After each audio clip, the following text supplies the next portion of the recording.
Hello? Yeah. I think we can start, right? Okay, so good afternoon, everyone. So welcome to this penultimate session of this very inspiring conference, which is almost looking like an Olympic marathon in the last few hours. So my name is Giuliano Martiniello. Very briefly, I'm assistant professor at the American University of Beirut.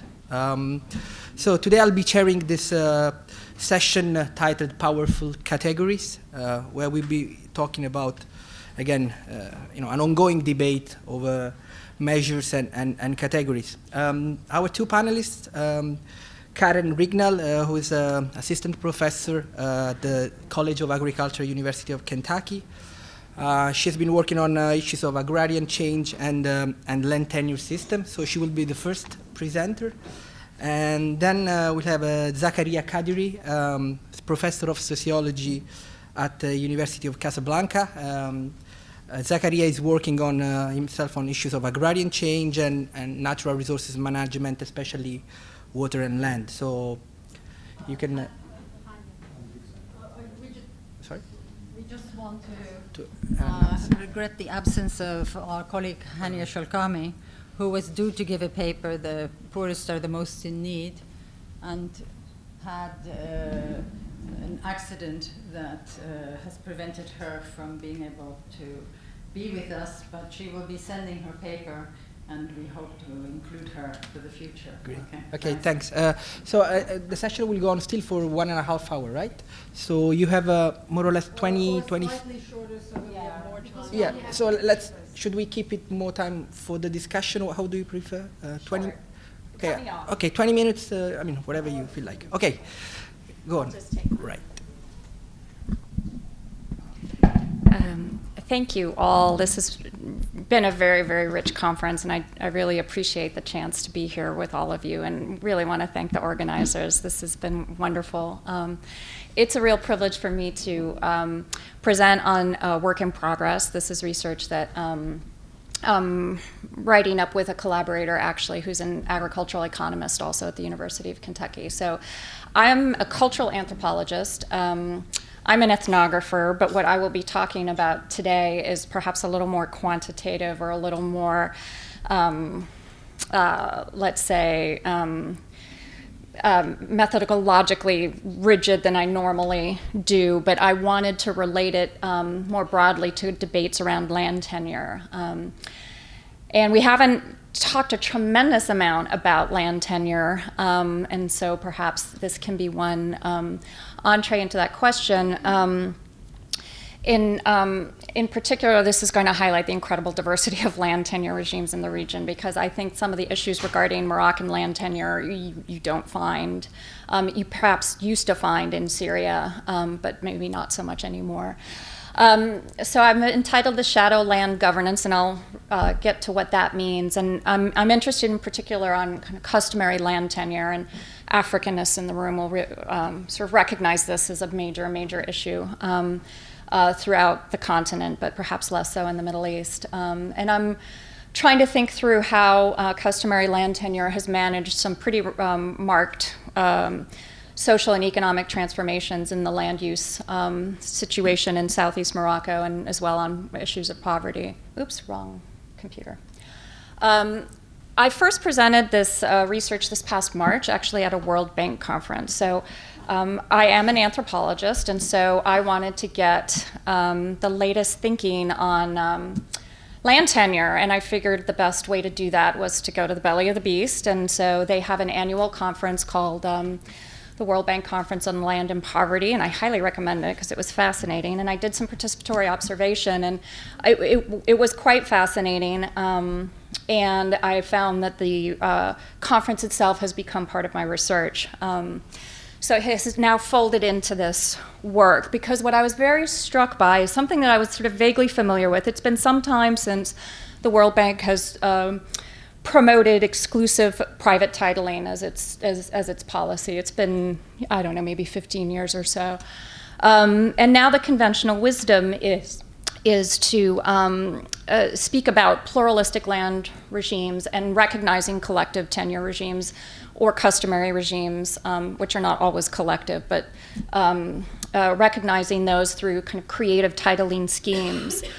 But what is interesting is even though the sort of thrust of that conference and a lot of land tenure debates right now is about how you can recognize formally and juridically these collective tenure regimes, it's also a debate that's happening in the context of land grabbing, financialization, and unprecedented levels of investment in land. And to have these two discussions happen simultaneously is very interesting and produces a lot of sort of troubling contradictions.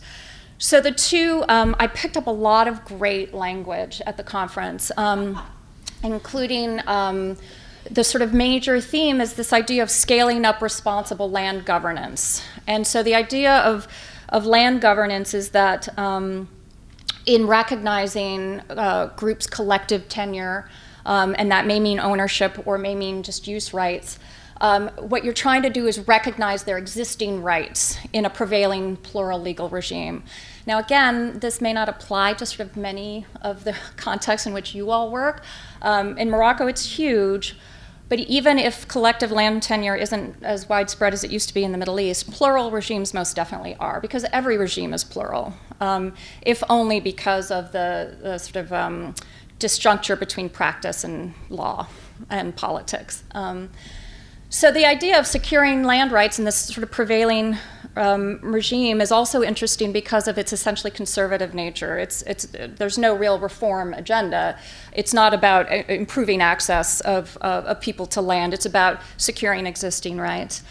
But there is also this lovely phrase called fit-for-purpose land administration. And this idea, as the sort of caption there reads, is that land administration needs to be all of these things that we think it should be. It should be inclusive, it should be participatory, reliable, it should be something that you can actually administer and do so in an institutionally sort of rational way, and you need to scale it up. And so as an aside, this isn't part of the research, there's a big data effort going on also with some of the land administration. Now it's telling that this fit-for-purpose concept comes from consumer protection law, actually, that it's a phrase about consumer protection fitting the purpose of both promoting sort of the free circulation of commodities, but also consumer rights. Because at the end of the day, even this sort of new recognition of group rights is still within a market-based framework. And the idea is to protect smallholders through kind of accountable, transparent administration regimes, but it's to enable them to fulfill the economic potential in their lands. And these are often marginal lands. So it's about finding new forms of economic value in land that hadn't been commoditized or hadn't had various forms of sort of quantifiable value associated with it.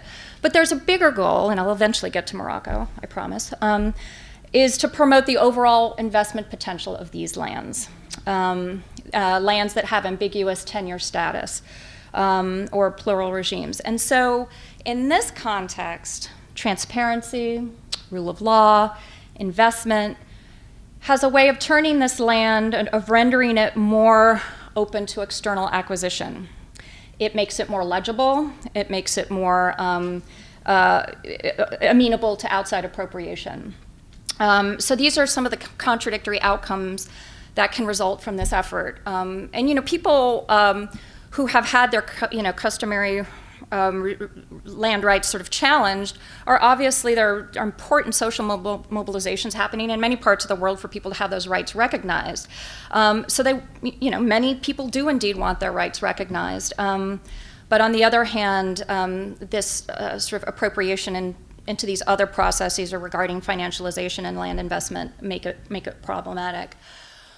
But then there's a sort of bigger question as well, is that this policy begs the question of what a customary tenure regime is and how we know one when we see it.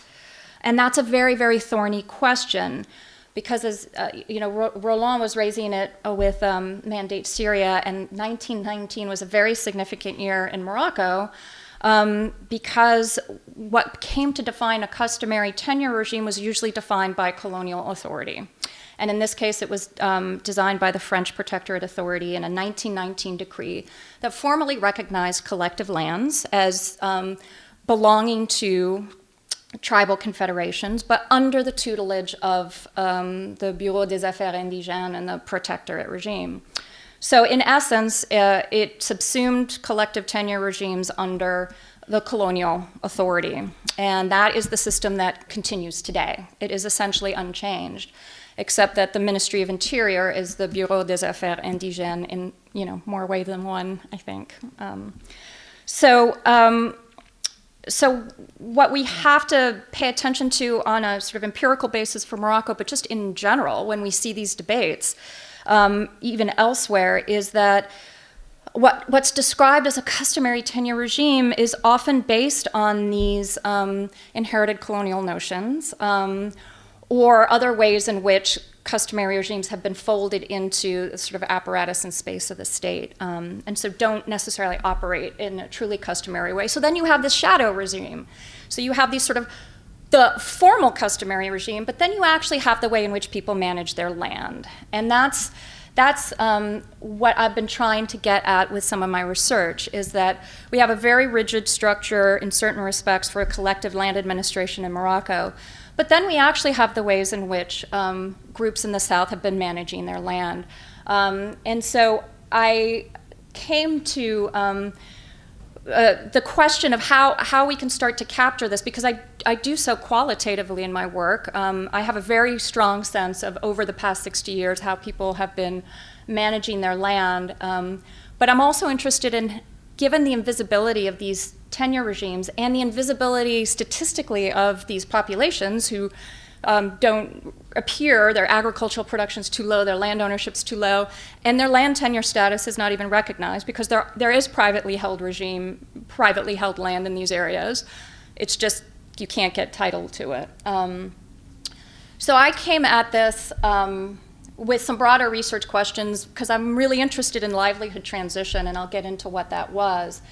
And I was interested in how livelihood transitions have affected land use, and also how customary tenure affected this livelihood transition, and how, in fact, this sort of integration of a region that was isolated in certain respects into kind of national and global markets has, in fact, increased the importance of customary land tenure, not decreased it. And I think that's true in a number of places, is that customary land tenure then becomes an even more important arbiter as market-based production starts happening on some of these lands. So briefly, where I work is in a pre-Saharan oasis. It's the Magoun Valley, that little red box. It's in the rain shadow of the Atlas Mountains.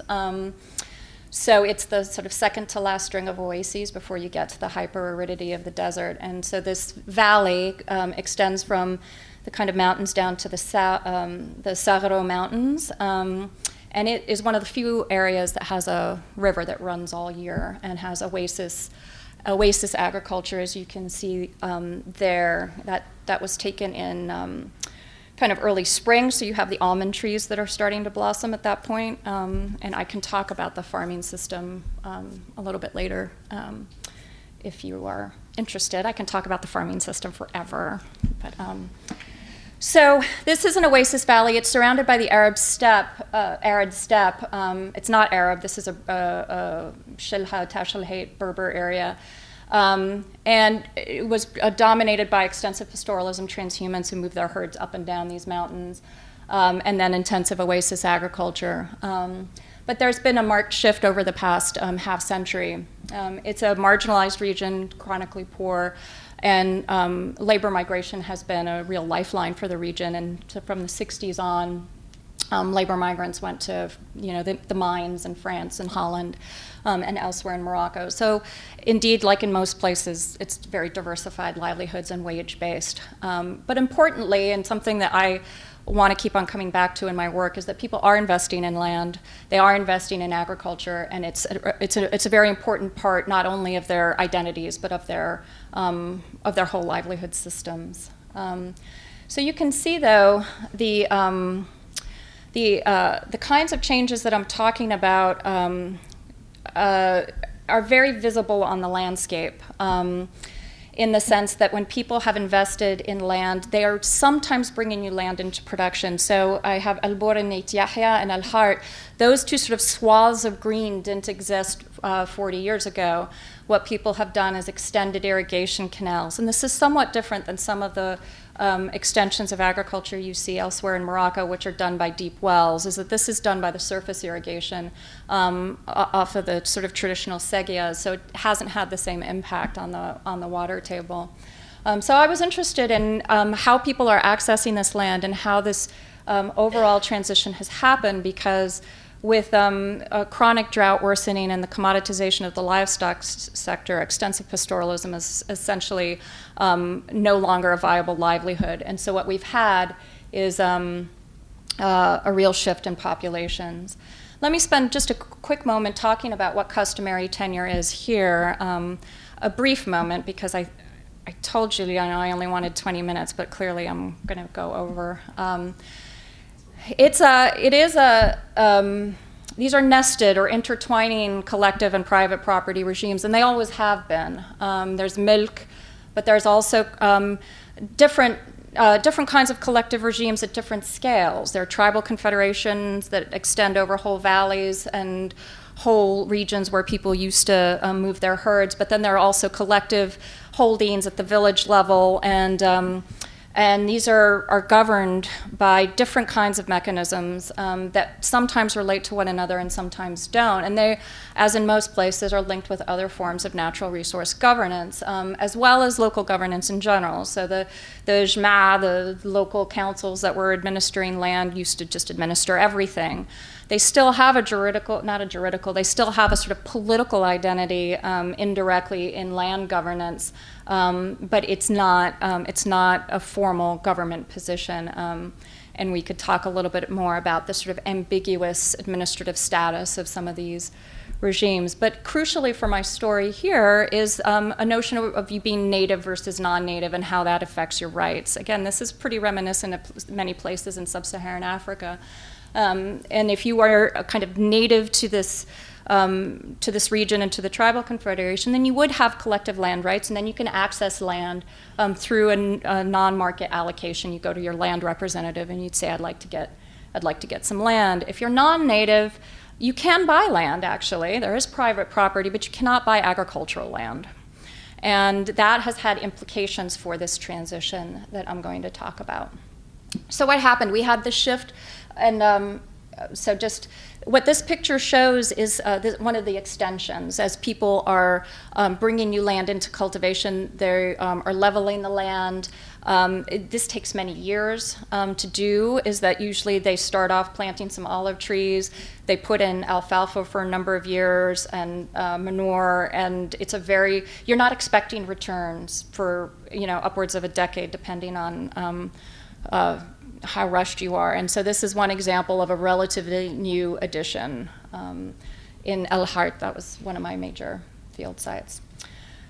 So what we had here is large population movements up from the mountains of pastoralists who could no longer do livestock production. And they came down to the steppe, the lower part of the valley that I showed you, for wage labor, and to a certain extent some cultivation, but usually as agricultural labor and as sharecroppers. And so what there has been is a transition from extensive pastoralism to housing and cultivation, and a certain level of extension. So these are the walls that people will put into land that they're claiming or that they've gotten allocations from, and I'll describe what I'm doing with that soon. So what you have is this sort of shadow customary regime, in the sense that it's the real working of customary tenure, because the formal customary tenure regime is this sort of ossified system where you don't divide land formally, at least in this area, because it was delimited. There's been a lot of collective land divisions elsewhere in Morocco, and we can talk about that. But what happened is that customary tenure leaders were essentially rationing land as to who could move where, where land could be bought. Land is zoned. You can't, unlike Egypt, you can't build on agricultural land. I'm sure it's happened, but it's not common. You only build, it's a gravity irrigation regime, so you only build over above the seguias. And so what happened is sort of immigrant populations are sort of moved into the areas where they can buy land for housing and where they can become wage labor in Moroccan cities and locally. So what I was trying to do with my colleague is I've got a story to tell about this. I've seen it happen, but is there any way in which we could capture this in data in a way that could sort of show how this is actually working? So I did extensive field work, and then we did, and that was in 2010 on through. And then we did a household survey in 2014, and it was with over 300 households. And what we did is we did a sort of proxy, a sort of longitudinal panel study, I guess, where we collected data on household assets and demographics and livelihoods in 1960, which was before the emigration started. And then we did the same with much more variables in 2014. Now, this is obviously recall data, as we're talking to people about what their father, and it usually was a father, but we also had female-headed households here, and we captured women's land ownership as well. People know how much land they own and how much land their neighbors own. So obviously, this may not be totally accurate, but when land and livestock were really the only assets you could own at this time, it was not a really monetized economy, I feel like we got fairly good orders of magnitude, and so we were able to make this comparison between what your status was in 1960 and then what it is in the present. And so we were able to document this livelihood transition, which again sort of seems obvious once you are just sort of telling the story. But we were able to kind of document it in through people's livelihood profiles, where agriculture and livestock production were the predominant livelihoods as sort of everyone understood them at the the sort of pre-migration period, and now it's obviously a whole lot more diversified, and there are some differences with the kind of native and non-native households, and we define native and non-native as by whether or not they had land rights in the community where they were living. So everyone here was, Moroccan from the area, but it was whether or not you had collective land rights. And so agriculture is still important, but it really is about wage labor as being the backbone of people's livelihoods. And where there's an interesting difference here is the native households are able to get into higher skilled and higher paying wage labor jobs. And we can get into why. There are a number of reasons. It's not simply because of your land tenure status. Whereas non-native are doing the day labor, manual labor, and they are doing paid or crop share or sharecropping more than natives because they are coming in at the lowest rung of the socioeconomic ladder, and they're starting to sharecrop for native households, whereas those native households, and there's a racial dynamic here as well, which I could get into in another time. It was racially black communities were usually indentured sharecroppers, and they sort of started to refuse to do that. So there's a social issue involved in not wanting to be sharecropping, whereas the new immigrants are in fact Mazarin, they're white, but they're forced by their socioeconomic status to sharecrop. And so we started, we're going to play with the data, but we did see some meaningful differences, however, in the livelihood possibilities, the asset ownership, and the different kinds of agriculture that you did based on your sort of land access and land tenure. So there were meaningful differences in your land ownership. You owned more land. The asher is the local land measure. It's a 40th of a hectare. And other differences were in education level. So overall educational attainment in this area is fairly low. But if you could complete middle school, that's a good it's a good marking off point of the kinds of livelihoods it opens up to you. So you can get your driver's license, which is a huge boost. So you could drive a taxi, for instance, and if you had a middle school education, and a couple of other assets. You more likely to own a vehicle if you're native. You're more likely to have skilled workers in your household if you're native, and you're going to have a higher income. Now, obviously, there's a lot that's going on here. These differences may be due to a number of things. It could be due to their immigrant status as opposed to just their land tenure status. Thank you. And we need to think about bias in sample selection, but I'm feeling really good about how we did our sample, and I could get into that. I'm very proud of it because I'm an anthropologist and we don't do things like that usually. So the fact that I even did a sample is so exciting to me. And that we could defend it. So what we're hoping to do is to compare native households down in the steppe with households that were originally from the steppe who were pastoralists in the previous generation, and then compare them with natives in the steppe who were not pastoralists, and then new immigrants, and sort of set up different subgroups and see if you could detect a difference.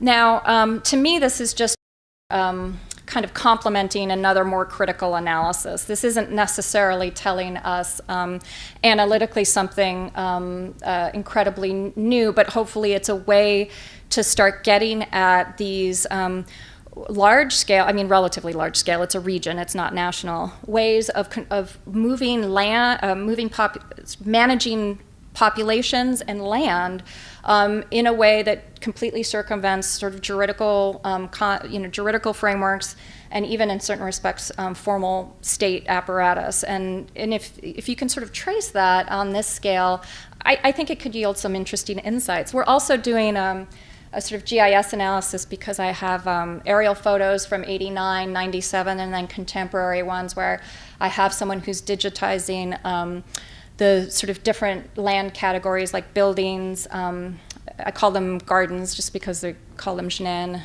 the agricultural field. And then what I call enclosures are those sort of adobe walls that are basically land claims. And over time, we can see, how many of those enclosures were converted into buildings or urban agglomerations versus agriculture. And so that will give us another perspective to complement the sort of ethnographic and other ones. So, this is not a real analysis, but this is what we have so far, is that we've seen this is between 89 and 97, there was a big increase in enclosures, and I'll conjecture to say that's mainly for kind of urbanization, because even though there's extension of agriculture, and it's really significant for people, the overall land area is pretty teensy. So that's kind of where I am. The interesting thing about this is that our conclusions are basically that this was a livelihood and land use transition that was, I don't know about the term fairly well, but it was a managed one. It's a highly inequitable one, though. We need to be clear. This is not about equity, but this is a fundamentally exclusionary land tenure system. But to be honest, the collective land tenure system was always fundamentally exclusionary. And we would be wary of taking a sort of romance of the commons and assume that because it was collectively owned, it was also accessible. It wasn't. Both racially and in other ways, many people were excluded from enjoying those access to resources. So this was not the kind of chaotic appropriation of land that you hear many sort of official discourses around collective land say. It's that there's this chaotic appropriation. It wasn't chaotic, it was in fact managed. Whether it was managed equitably is another question. And it helped to sustain, in many ways, the central importance of agriculture in most people's livelihoods. And it was, in fact, more than secure enough to allow households to make these sustained investments in land. There are basically no loan facilities here in any formal sense. There's no real formal credit. This was all funded through remittances and various informal credit arrangements. So thank you very much. Yeah.